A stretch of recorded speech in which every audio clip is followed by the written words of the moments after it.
I've had and recommended my Rode Procaster microphone for quite a while now, but I've never actually reviewed it. In fact, the only unboxing footage of this mic that I have is a low quality live stream footage from the summer of 2014, and I unboxed it midstream. This mic has come a long way with me, and it's time to finally give it a formal review. Let's go.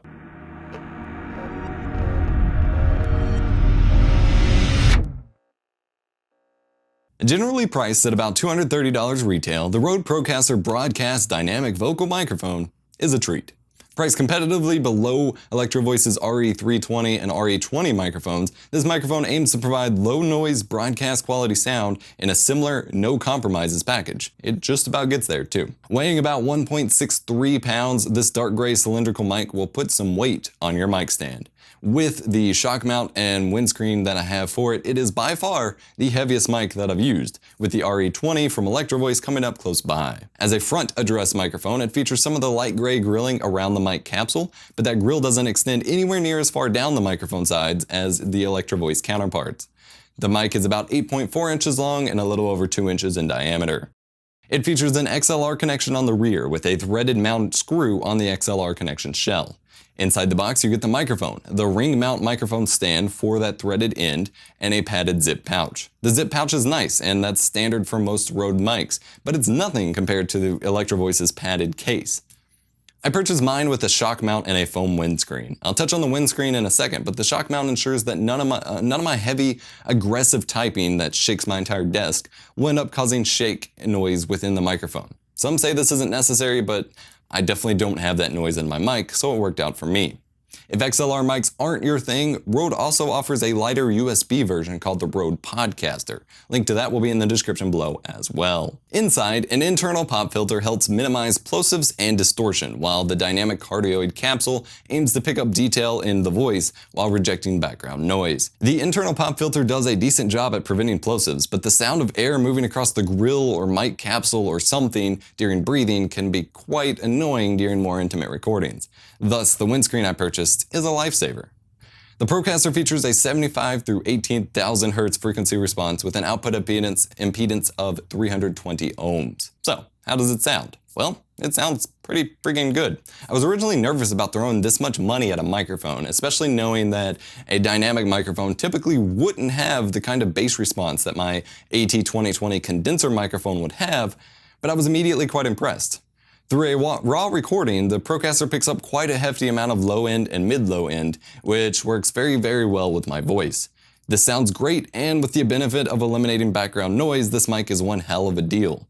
However, the extra oomph on the low end seems to come at the sacrifice of a detailed high range. This especially comes out once I run the audio through post-processing. There's quite a lot of oomph to the sound, but not the same kind of punchy sound that the RE320 or RE20 makes, both of which keep a lot more detail on the high end of things. It definitely doesn't get muddy, not at all. It's just clear that the low end can kind of overpower the other rest of the audio range, and it lacks some of that bright crunchiness that other mics can offer. Don't get me wrong, it still sounds great. If you can't justify making the $70 jump to the RE320 or the couple $100 extra jump to the RE20, I definitely recommend someone go with this mic over a normal condenser microphone, especially for YouTube podcasting, live streaming, that kind of thing. Here's an audio sample for you, and you can listen to more, as well as samples from other mics I've reviewed, on my SoundCloud. A link in the description below. This is a microphone test using the Rode Procaster Dynamic Microphone. This is a test. I will play both the unedited and the processed versions. This is a normal microphone test. My name is Adam Reeples Vox. W98.9 WAMZ. Ladies and gentlemen, fatality. This is a microphone test using the Rode Procaster Dynamic Microphone. This is a test. I will play both the unedited and the processed versions.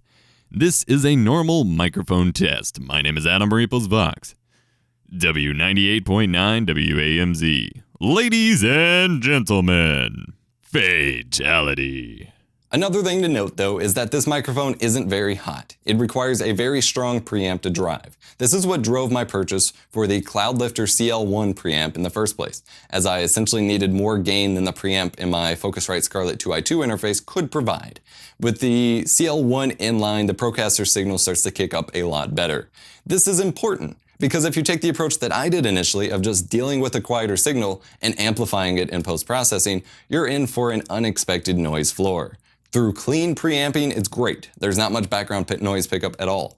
But if you don't have it preamped cleanly or just preamped enough before processing, you're in for a noise floor to remove and potential hissing within the audio itself to clean out as well. If you want to learn more about audio processing, you should probably check out lynda.com. Lynda.com is a great place to learn pretty much just about anything, including audio processing, video editing and production, business management skills, how to get along with your kids better. It's all up there. Best of all, you can try it out for 10 days for free via my link in the description below or by heading to eposvox.com/Lynda to learn more. I've just completed a huge long DSLR tip series that I'm learning a lot from that I hope to implement here in the channel, and I've been going through tons of tutorials over the past few years on their website, and it's helped me learn a lot about filmmaking, video production, audio processing, etc. Definitely check it out. Overall, this mic is pretty baller, and it has served me very, very, very well over the past year and a half, 2 years or so of live streaming and desktop video capture. Coming in at not much more expensive than the popular Blue Yeti Pro, this one definitely gets a recommendation from me. I already have reviews of the Electro Voice RE20 and RE320 on my channel, links in the description below, so be sure to check those out, and stay subscribed for my big three-way comparison video between the Rode Procaster, the RE20, and the RE320, coming soon. Thanks so much for watching my review of the Rode Procaster Dynamic Cardioid Microphone. As always, product links will be in the description below, as well as links to our other YouTube channels where you can see more of me and my fiance Chu, our social media pages where you can get lots of updates, behind the scenes goodness, things like that, our Patreon campaign where you can get early access to our videos, and much, much more. My name's Adam Reeplesvox. Smash the like button if you enjoyed it. Don't forget to subscribe, and I will catch you in the next video.